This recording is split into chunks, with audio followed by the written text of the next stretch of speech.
This morning, we have a traditional Iraqi breakfast in a Christian town outside of Erbil in northern Iraq. We were invited by this man and his family to have traditional Iraqi food and for him to share a story of how they were pushed out of their home with only the clothes on their back and the money in the pockets because of the ISIS invasion. He was also one of the personal chefs for Saddam Hussein, and he shared such incredible stories and how they've been able to rebuild their life after they pushed out ISIS. So, surprisingly enough, there's actually a Christian population in Iraq. A lot of them left when Mosul, the area they lived in, was conquered by ISIS years ago. So there used to be about 100,000 in this area, and now there's only about 35,000. But now we are currently in an Orthodox Christian church, and it's really cool to just learn about the history and see there's actually Christians in Iraq. So we are now in the biggest church in Iraq, and this was actually taken over by ISIS years ago, and sadly most of it was destroyed. They had to rebuild a lot of it. They had a giant fire inside the church, which I showed you, and a lot of it burned. And they keep areas just to remind themselves of the takeover and remind themselves of the rebuild and everything. But outside the church, they actually used one of the walls for shooting practice. So I'll show you now. It is crazy, but it really just gives you a memory of what they did and how much they actually destroyed around here.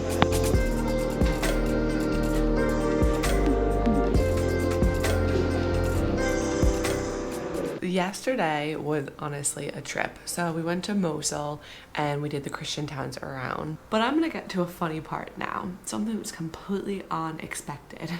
So after a boat ride, we were supposed to be taking a double-decker bus, and pretty much like the ones that hop on, hop off buses you see in Europe, Barcelona, London. And so we were going to be on the bus and touring through the old city and getting to see it obviously from a bit higher up than on the ground.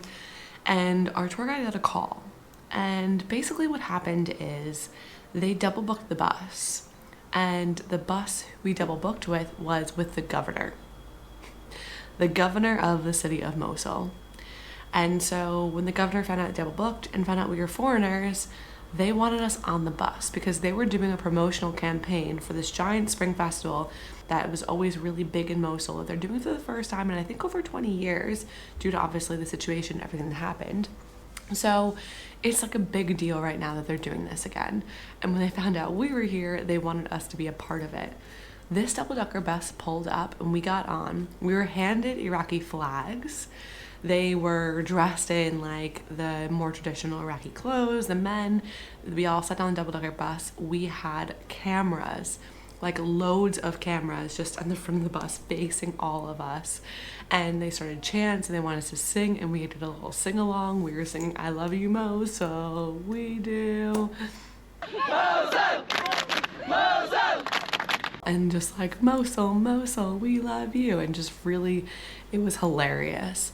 And we were getting filmed left and right. We were going through the city and people were honking the horns and waving at us, and pretty much it was a complete spectacle. Then we got off at the park where the festival is going to be, and we stood in front of the governor who came down, and he did a speech and we stood behind him waving our little flags and saying Mosul. And then like we got some interviews done, we got more pictures, and it was just absolute madness, but in the best way. It was a hilarious experience that I don't think many people are really gonna be able to say they're ever gonna be able to do. We've already seen that we were trending on social media, pictures, everything. It was just hilarious, but the people were so nice and sweet. And then we got off the bus, we went to this cultural center, which is also like a tea shop, and we sat down and they brought us loads of all of these sweets and drinks and all the traditional stuff for us to try. And then afterwards, the founder of the cultural center sat down and actually told us his story about the things that actually happened here in Mosul. And it was truly like heartbreaking. Like it opened your eyes. Mosul was completely destroyed by ISIS, like ground zero destroyed. And when they had the Battle of Mosul to try and take back from ISIS the city, right before then, because a lot of the people in Mosul couldn't leave. Once ISIS came overnight and they were here, they couldn't really go anywhere. They had nowhere to really go. They didn't have money to leave. And so they were stuck in this horrible situation for years, living under ISIS rule. So the founder decided to take it back to the old days of delivering messages. He had people from all over Iraq write messages to the people of Mosul, saying, I love you, saying we are coming for you, we are coming to free you. And what he did is he paired up with the Air Force and he made copies of each message, thousands, tens of thousands of the messages, and they dropped them from the planes, using the Air Force planes, over the city of Mosul for the people. And the people were having these notes that they literally said were like basically sent from heaven, saying, "We love you, we are here for you," from Baghdad, from Nasiriyah, from everywhere. Like, we are here and we love you and we are going to help you. And then a few days later, they were able to push ISIS out and conquer it. And the destruction I'm going to show you later today, because we're going to Old Mosul, will give you a really good idea of kind of what happened and the destruction level left. It's only been about 5-6 years since they've gotten the city back. They got it back in about 2017. And I think that more people need to understand and know the story of the people of Iraq, because it'll open your eyes and give you more perspective of this country and just how resilient and incredible and kind and generous and happy these people are, and how they've been through so much. So I'm excited to go see more of the city, and let's get on exploring today. So today we are actually exploring Old Mosul, and most of Mosul, like 80%, got actually completely destroyed by ISIS when they came in 2014, and they didn't get out until 2017. So they've destroyed everything. And even when they lost the battle, pretty much towards the end of 2017, they left IEDs and bombed places just for the sake of it, even after they lost. So now we are on the site today, checking out the area, and see they're rebuilding the minaret behind me. There's a mosque behind me that they're rebuilding, and it is quite cool because they've actually taken the bricks from the building and they've renumbered them and they're using them to rebuild it all, but it is crazy to see.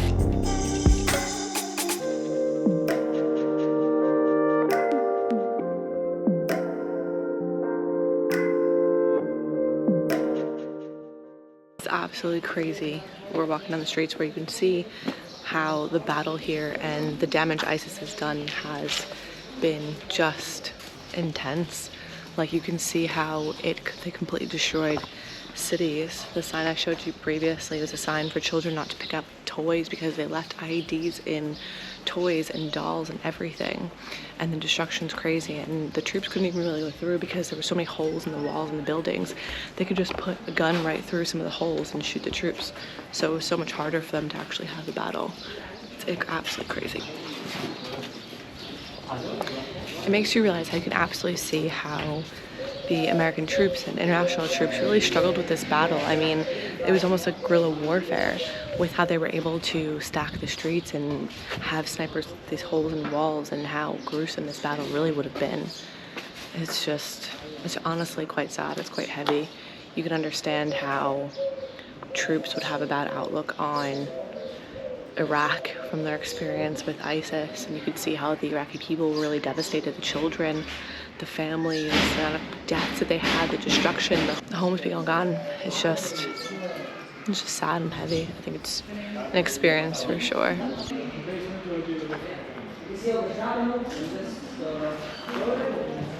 So we're now in an old church that literally used to be used by ISIS and occupied, and was used as a court, and they would do rulings for people. Even over here is apparently where they used to have their sentencing, or where they cut off hands or fingers. Even if you smoked, you could get 40 years. And it is just crazy, as you can see all the rubble behind me. Like, they just absolutely destroyed everything. So we're now in the most destroyed section of Mosul. So you see most of it's cleared behind me, but it's built on a hill across the river. And because of the way it was built, it was really hard for the tanks and everything to go in and kind of take hold of the city when ISIS had it. So it was narrow streets, and there's a lot of fighting, a lot of craziness, and you can see some of the rubble behind me of the buildings. There's still so much rubble around, which is just makes you realize like how destroyed the city actually got. There's still some people under the rubble. As you can see all behind me, like everything is just completely destroyed. And they even still find IEDs, and they have companies that come in. Hello! They come in and do the IED detection to try and find things to make it safe, but it is just madness. Look at some of this.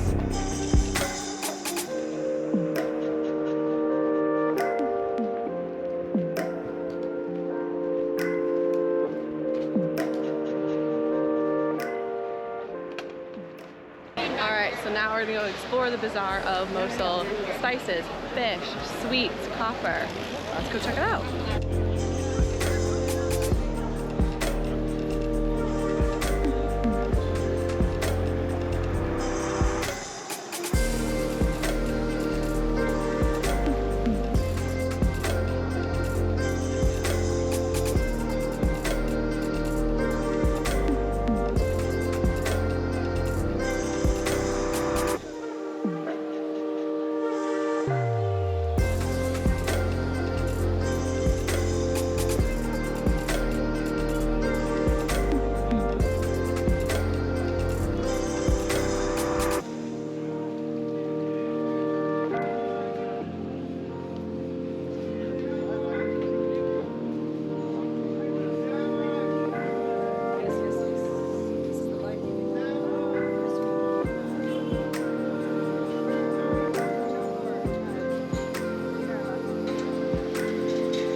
All the spices, it smells so freaking good in here. Look at all the incredible stuff. It's making me so hungry. So good. That's my favorite juice. Cheers.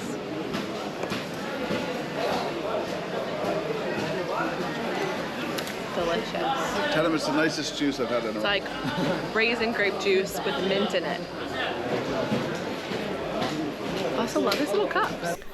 This is the largest market in Mosul. It is absolutely huge. It had an array of different stalls, from spices and candy and food to metals and copper and jewelry and fabrics and so much more. So it was quite interesting to just walk through and see all the different things they had, and of course had to buy some Iraqi sweets to try along our way. And then afterwards we were actually walking through and these men told us that we could have a falafel for free. One thing about Iraqis, they're the most generous people. They gave us so much that they wanted to welcome in, whether it was free tea or free food, and we offered our money, but they literally wouldn't even take it. So we got to enjoy these absolutely delicious falafel sandwiches with a mango curry sauce on them. Literally, I still dream about these since leaving Iraq. They are so good.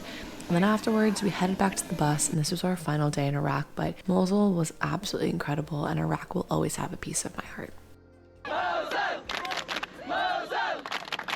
All right, so it has been just a crazy few days in Iraq, and I feel like I haven't even had a chance to catch up or debrief on everything we've been doing and how it's been so far. I don't have words for Iraq because of the fact that it is not what you expect. From the landscape to just the way people are to their way of life, Western media has really almost villainized Iraq and made it seem just so much worse than it is. And I think, back in the day that was true. Obviously there was some really bad wars that went on. There was some really hard times, but that hasn't been the case in the past, I want to say at least 5 years that we've been talking to them.